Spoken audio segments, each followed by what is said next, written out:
Welcome to a Leader's Journey podcast. I'm your host, Joel Gunn. Today I have Kevin Miller back with me. Kevin, welcome back to the show. Good to be with you, Joel.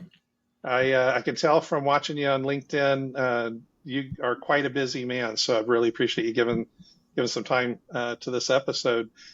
We actually exchanged some comments openly and behind the scenes on LinkedIn and other platforms about this thing of mediocrity. It seems like everywhere we turn, it's almost easier to take the easy way out than it used to be. Let's unpack mediocrity for a bit and see where that takes us. Yeah, it's one of my favorite topics. Yeah, as I was preparing for the episode, I asked AI, like, what are three of the most famous quotes around mediocrity? And I love this one from Michelangelo. The greater danger for most of us lies not in setting our aim too high and falling short, but in setting our aim too low and achieving our mark. That's a good one. What's your thoughts around that?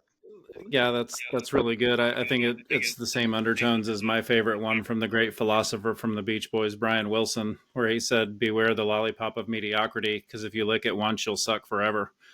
And I think that honestly is, what you experience is if you dip your toes into that pool of, well, this is good enough, like it's okay, it's not great. The next time, it's that slippery slope, and it kind of progresses from there, where then you lose track of what excellence even looks like anymore. Right.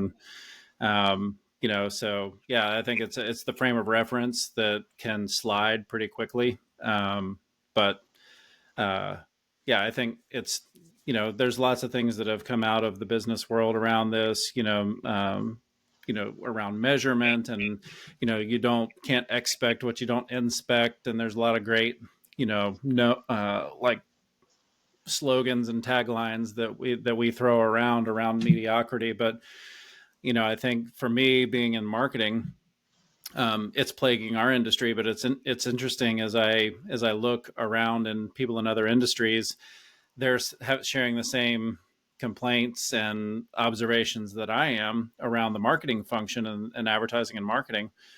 And I just thought it was like isolated to our industry, us in Congress. Right. So, but I think, it's now I'm talking to people in other industries, and they're like, yeah, same with us, manufacturing, industrial, commercial, real estate. They're all saying, yeah, it's running rampant. So I think it's a bigger problem than just, a specific area of focus, where I think just in general in our society, the acceptance of mediocrity is increasing.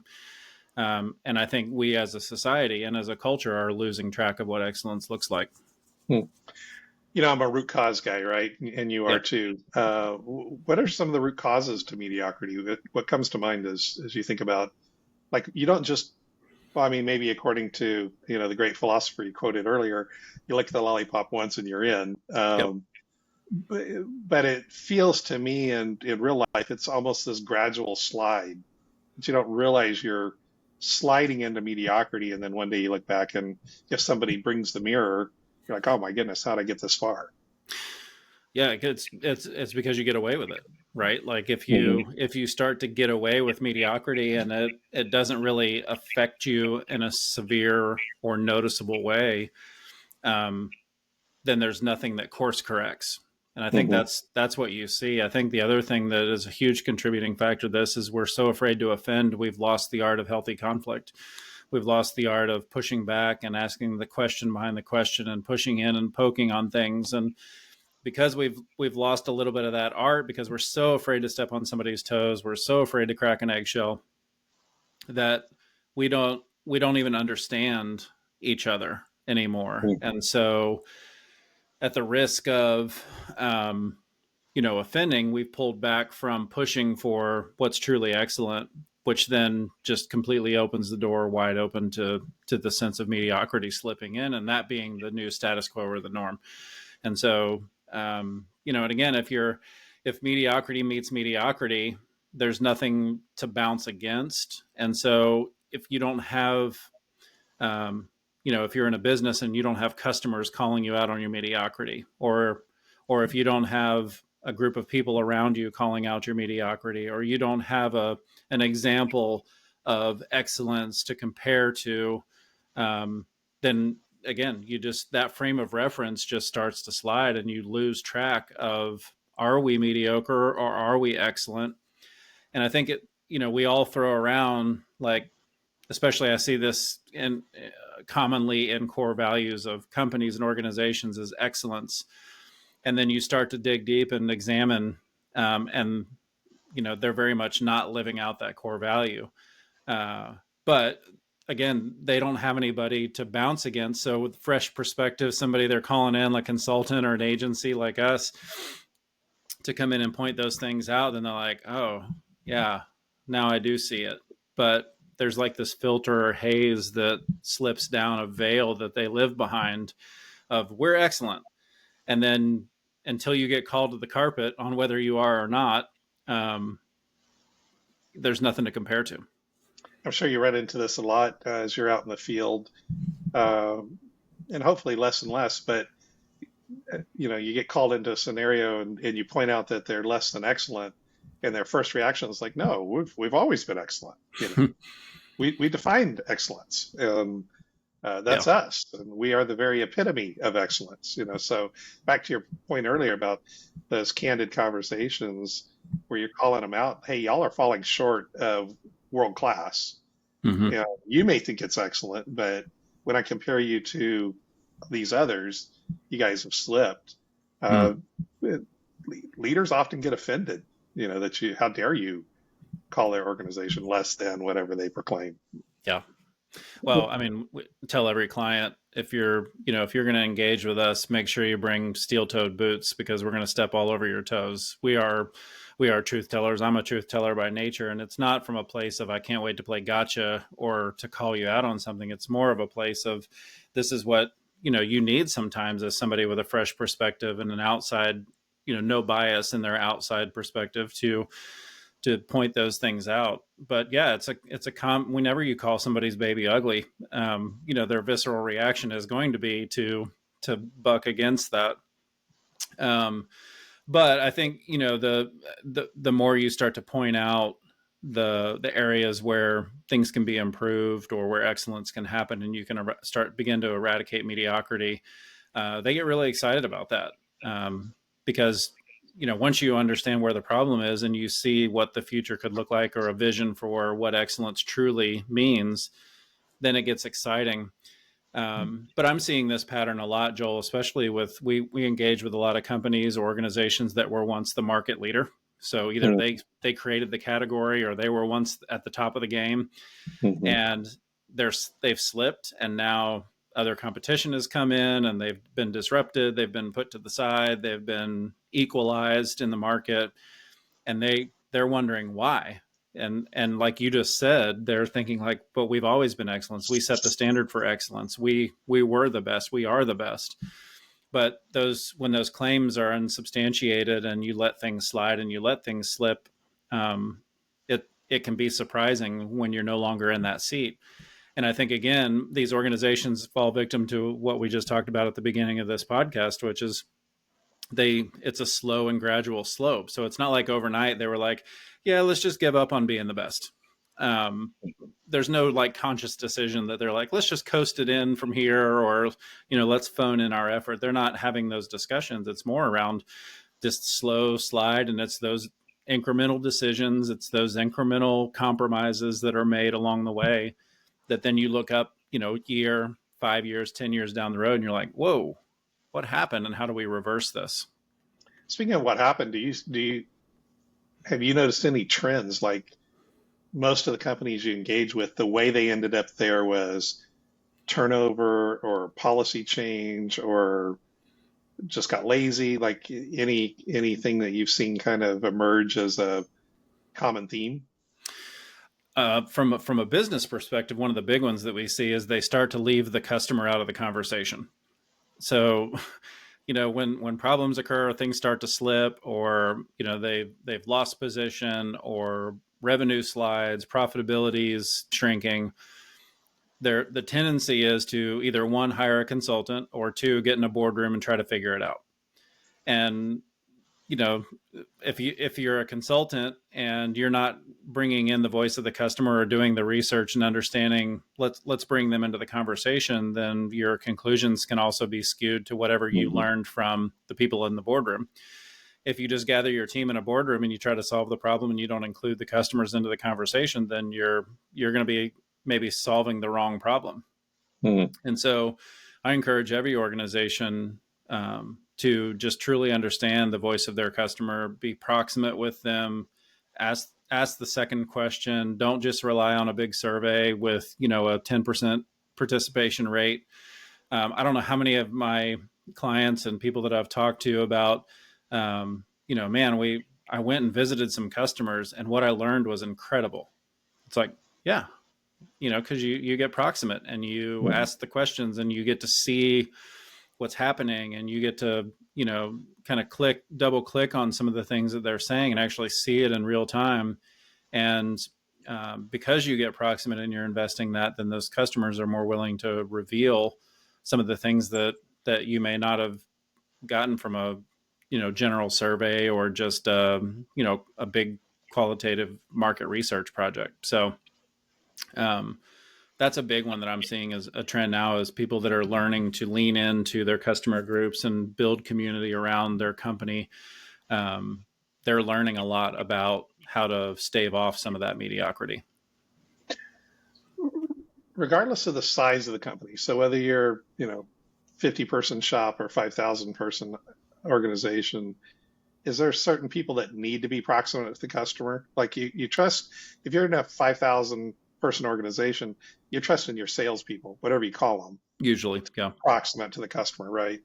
But you're talking about something deeper than that, I think, because if the salespeople were getting great feedback, it's either not getting to the people that need to make the decisions in the upper echelon, or they're filtering it in such a way that it's telling the story they want the boss to believe, right? Yeah. So who would you say is on the short list of getting proximate when you say to get out there and talk to the customers? Yeah, I think it's a responsibility of the CEO, president, to get proximate with some of their bigger customers, some of their key customers, their long-term customers, some of their newer customers. Again, I don't think they need to, rent an RV and spend months on the road doing a tour, but I think that's a key responsibility of somebody at the top of the organization, is to have a pulse on what their customers are feeling and thinking and suggesting and talking about. Obviously, sales is a great front line because they're the ones talking to customers every day. Account executives, inside customer service, these are the people that are in the front lines. But why not also ask your accounts receivable? Why not also ask your tech support? Because a lot of times they have touch points with customers that sometimes reveal really telling insights from conversations that they're having that they wouldn't have with the salesperson or the customer service person. So I don't think maybe it's a short list of like who you task with that responsibility of understanding that. But I think there's things to be learned from any, functional area of the business regarding what customers can help you solve. Just before the show, we were talking about this idea of curiosity, and that seems like that's a really major piece of what you're describing now. Because a leader could go into a customer's organization with an expected outcome, and so they're looking through rose-colored lenses, right? Oh, they thought we were great. That all they did was talk about how our service is bar none. And so they love our service, they love us, and walk out. And so if the leader doesn't go in curious, what have you seen that lack of curiosity cause? I guess maybe is a good direction to go with this. Yeah, I think that's a perfect example of preconceived notions going in with loaded questions and leading questions, and you're trying to validate. If you're going in with a sense of validation, instead of asking them to truly be honest and transparent and, give them the freedom to point out those flaws or opportunities or challenges, you're going to get exactly what you go in to get. Of course, you're going to get the people they'll still go against your leading questions and still tell you the truth. But we have a tendency to diminish those people sometimes when we have a preconceived, conclusion in mind. So, I love asking questions or having these clients ask the question of, if we went away tomorrow, what would you miss? Mm, It's a powerful question, right? Because mhm. if they if they sit back in their chair and they're like, I don't know, I mean, I guess I'll just go over to XYZ competitor, then you're like, oh, okay. Well, I would double click there and find out why, what are they doing? Like, are we just the same? Why are you with us? What? I think it opens the door to that conversation. If they Mhm, say, oh, of all the things I would miss, it would definitely be this. A lot of mhm, times that's something you would never even consider. mhm, Um, because you go in thinking, oh, they're going to talk about, oh, the quality of our product or our customer service. And then they'll throw something else out at you. And you're like, really, that's valuable to you? And oh, yeah, yeah, yeah. But you would never know that, if you didn't ask those kind of questions where you were, double clicking or taking a little bit more of a peek behind the curtain of those answers to reveal those insights that can, quite honestly, just be a game changer for you as an organization if you start to then incorporate that feedback into what you're doing from a product development perspective, marketing perspective, sales perspective, client service perspective. It can help shape a lot of things. I suspect for the uninitiated going in and asking that question, that there's two things that would probably make a person nervous, right?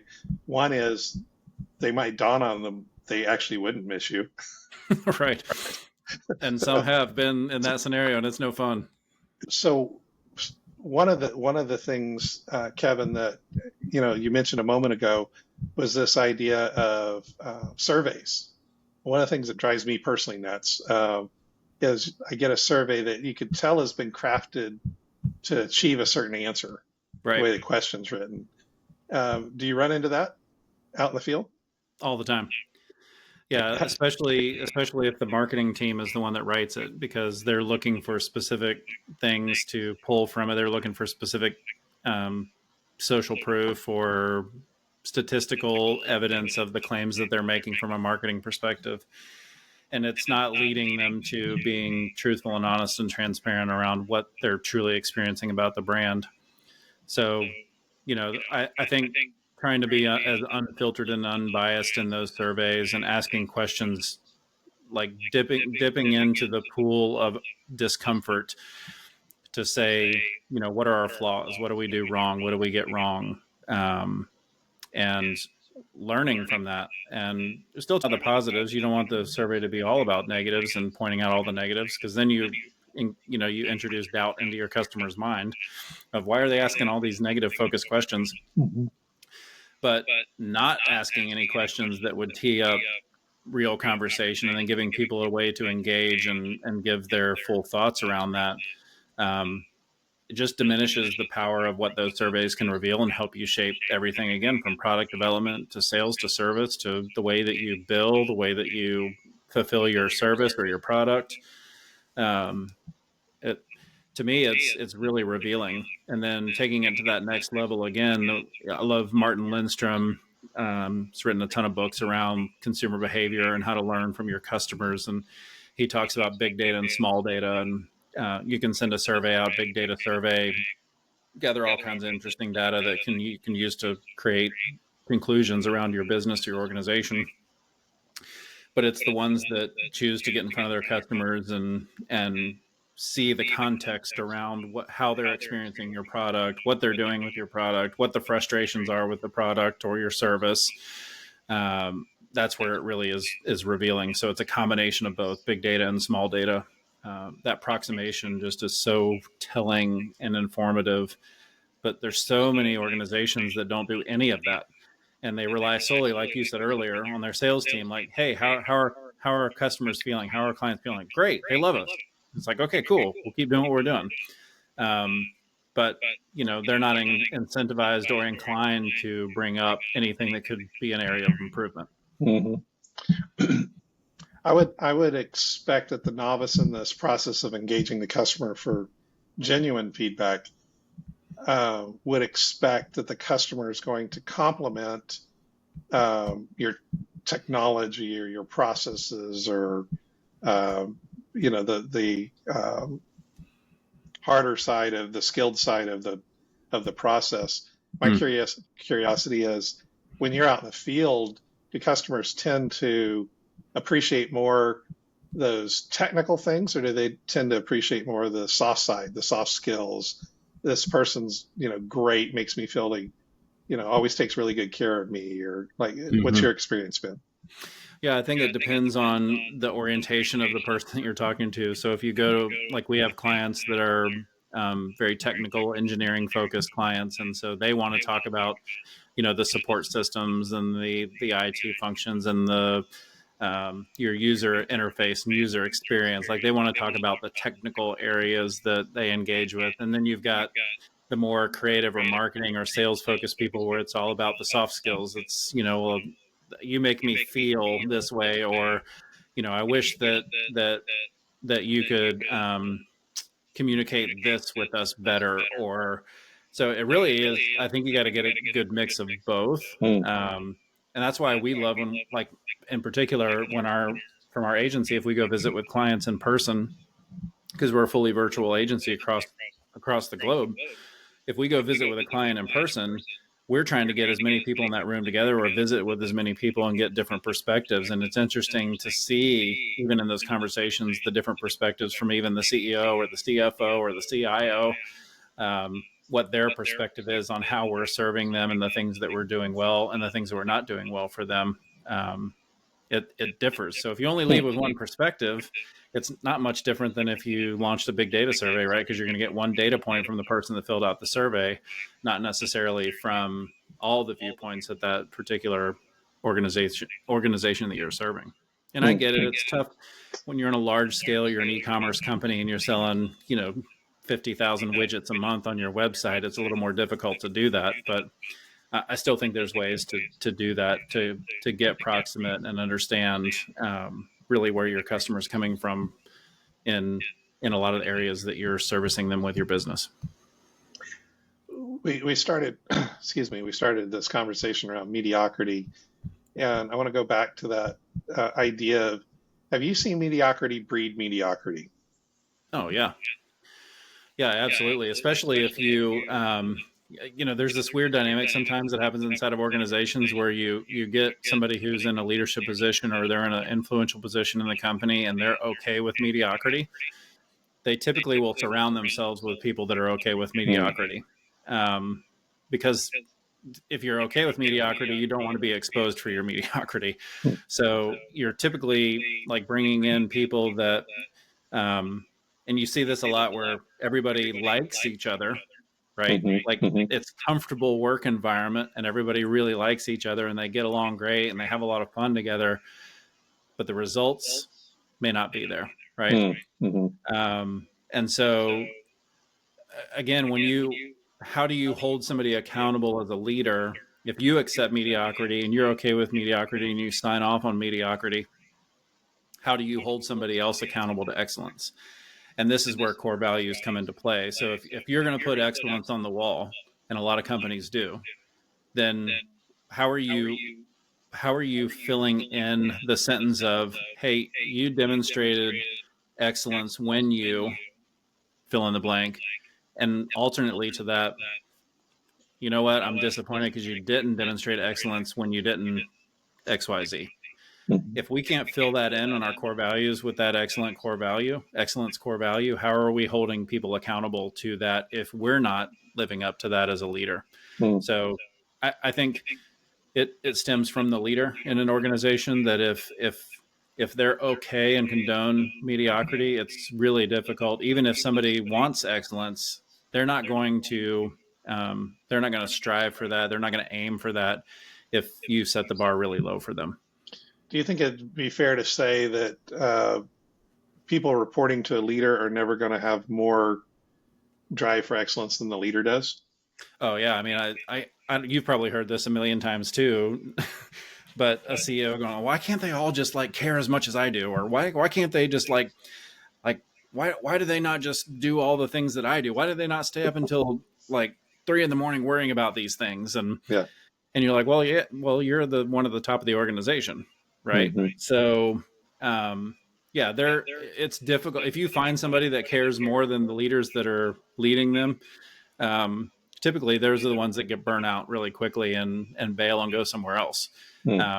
Because if their version of excellence isn't tied to what their leader's evaluation of excellence is, then they're going to go find a place where it is.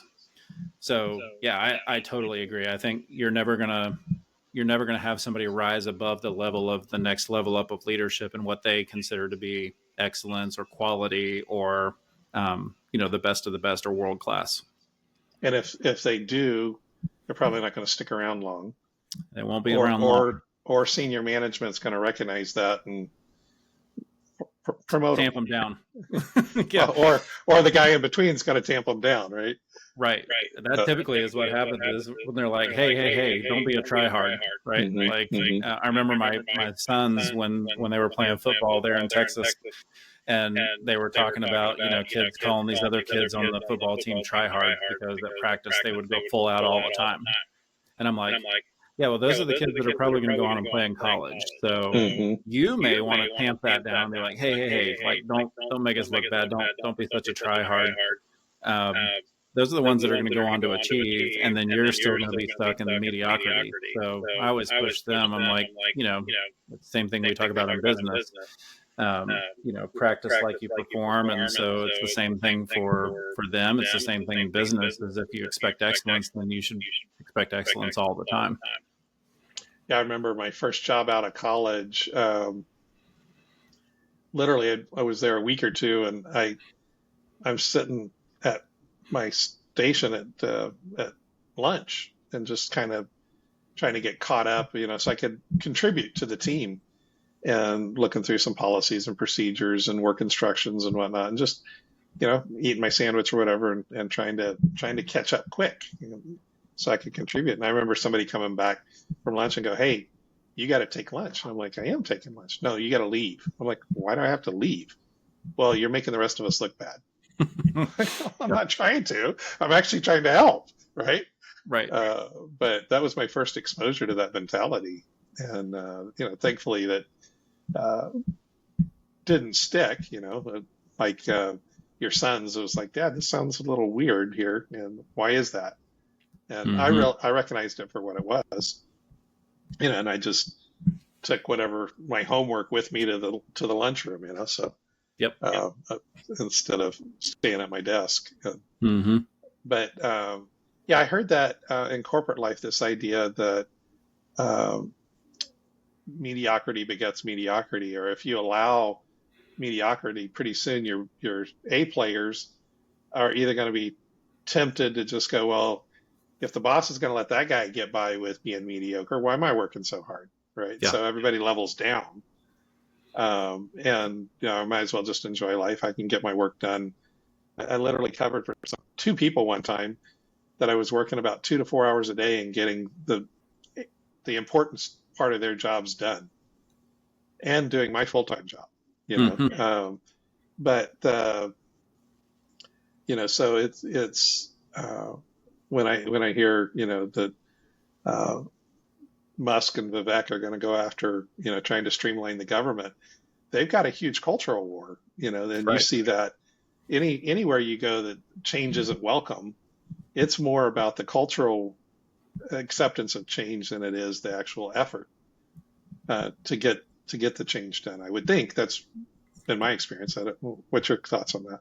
Yeah, no, it's true. And the evidence of that too is when you have a high performer or a team of high performers, and you have somebody on your team who you feel like is not striving for excellence. They don't really care about, setting the bar for what that looks like from a service or a sales or whatever perspective.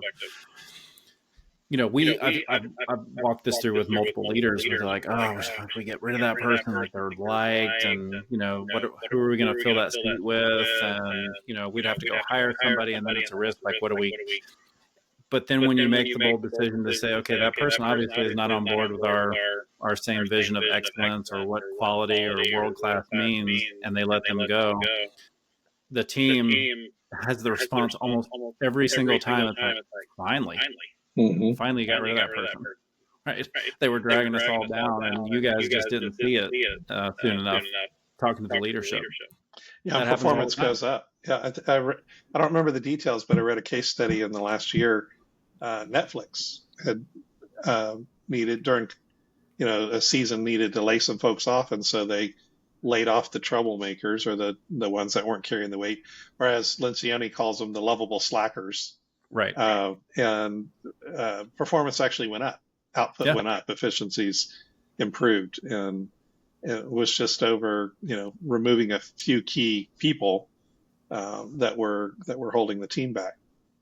And I don't know so much, we often say holding the team back, but as I'm thinking about it in context of this conversation, they weren't actually physically, emotionally holding the team back. It's just their mediocrity being allowed was the rest of the team was like, oh, nobody cares. I got a family to feed and kids to take care of. And I'd like to talk to my wife during my break this afternoon. And, so they just slow it way down. Yeah. And because they know it's okay. It's been signed off on by leadership that mediocrity is fine with us. Yeah. Yeah. Where do you think vision comes into play? The other quote that came up when I asked AI was from Helen Keller. The only thing worse than being blind is having sight but no vision. Where do you think vision plays in this, allowing for mediocrity or disallowing? I think if you have a soft vision that sounds good, it's flowery, pretty, and you've shared it with the organization, but it doesn't really activate them. It doesn't motivate people. It doesn't give them a clear picture of where you're going. It's really easy to slip into mediocrity. The visual I always like to use, and I have this in even a presentation deck that I share, is I show kind of a big pile of granite stones. And I said, okay, we all load up in a 15-passenger van. We drive down to the field. We tell everybody to get out. And we're like, okay, pick those big, heavy those rocks up, those granite rocks, and carry them over there and start stacking them. You're like, I'm going to try to find the easiest way to do this. I'm not going to try hard. I'm going to try to do the minimum because this is awful. This does not sound like fun. But then I show a picture of like a beautiful cathedral or a beautiful, home or a state home in the middle of a beautiful lawn. And I'm like, but what if you told people, but that's what we're building? And it's like, oh, okay, I can see that now. That's really clear to me that, this is probably going to suck for a little while that we have to carry these heavy granite boulders, but we're building something bigger. And so I see how my effort and contribution contributes to that and makes me want to do it faster so that we can see the end of that. Well, one, you have to hire people that are motivated by that. And two, you have to paint a really clear picture of where you're going. So I think vision is key in eradicating mediocrity because without a clear vision of what you're doing and your contribution value to it, it's easy to go, I'm just going to phone it in. I mean, we have a client work with that they taught like 8 people in their organization who had applied an inordinate amount of ingenuity and innovation to figure out how to pretend to be active at work, where they had figured out a way to set up almost like one of those, what's the thing called where it has like the reactions, I keep wanting to say it's like a Rubens something, but it's something like that, where it's like you have all these things that are triggering other actions. They had set up a way to have a thing on their buttons so that it looked like they were actually active at work when they weren't. It's like, man, imagine if you applied that same creativity and ingenuity to doing your job better or treating it to excellence. How amazing would that be? Novel concept. But that allows that to creep in when they don't really understand, what they're doing and how it's contributing to the bigger picture. It kind of invites in a sense of just phoning it in or doing the minimum. Yeah, and I think that goes back to, was the vision just something that was thrown together because it looks good on a website and in the marketing material, or is it something that the leadership, the ownership, whatever, the corporation really believes? Right. Well, I mean, in my career, how many times I've been requested, people were like, hey, will you help us write a great mission or vision statement that helps us get more customers? And I'm like, not what that's for. Let's reframe. Let's talk about what a vision statement actually is for. And so, you end up with something that sounds really flowery or aspirational, but it doesn't have any teeth to say, wow, I can see where we're headed and I want to achieve that. That sounds like a fun thing to work on or to do. And it's just like, the whole love bank concepts, 5 love languages, is if people understand where they're headed and where they're going, you can take a few withdrawals out of that bank account from time to time. But people are like, okay, but I see where we're going. If they don't know where they're going and they don't know their contribution value, then it's really hard. Like as soon as you start taking withdrawals, they're like, oh, okay, so we're not really serious about this thing. So then they take a very unserious approach to everything. Mm-hmm. I was probably 3 or 4 years in the work world, the real world, and we were having a company meeting, and one of the big boys from corporate flew in and was talking with people, and any questions, and the question was, where do our products get used? And so sounds like a simple thing. But what I realized was they were saying essentially, we, love being here, love the culture, the environment, and all this kind of stuff. But we're building this little widget that goes into a bigger widget. We know what that thing is and what it does. But so what? Like, who benefits from the use of our product? Yeah. And, to his credit, he heard it. And he came back. And every meeting for years, he would say, our product gets used in this hospital network. Our product gets used in this railroad. Our product gets used in this banking, and he'd give some customer story just so that the people could connect with who benefits from my work. And for whatever reason, that resonated with me as, in my early mid-20s, as if people don't understand what they're contributing to, it really does make a difference. Positive or negative, it will have an impact. And, I'm feeling a little convicted by that, Joel. Of like in our agency, we put out really quality stuff for our clients that then they go use to go get business or to grow or to serve their clients or their customers well. I don't know that we're doing a good job of even going to that level of saying, wow, I'd love to know what our customers, like, what did they experience when they use this campaign or this visual or this website or this whatever that we've built for them. That's good. I think that's something I'll bring back to the team of how are we going, because we're good at saying like, oh, our client loved it. We presented it and we celebrate with the team, like big win, client loved it, nailed all the objectives. Way to go, team. Yeah. But that second level of how are they using it, to change their trajectory. That's good. Yeah. Let me know how it goes. I'd love that. But it was just, and what was fascinating to me was it wasn't one of the senior people in the room. It wasn't one of the marketing geniuses. It wasn't one of, the people in my role contributing. It was basically, somebody that had just joined in one of the lower ranks. And they're just like, curious, where's our product go? And it was such a simple question, but, what was interesting to me, and I'm sure I'm convinced, you couldn't convince me otherwise, that the leadership embracing that and actively connecting those dots allowed us to grow even faster over the next several years and become even better and more excellent and eliminate more mediocrity.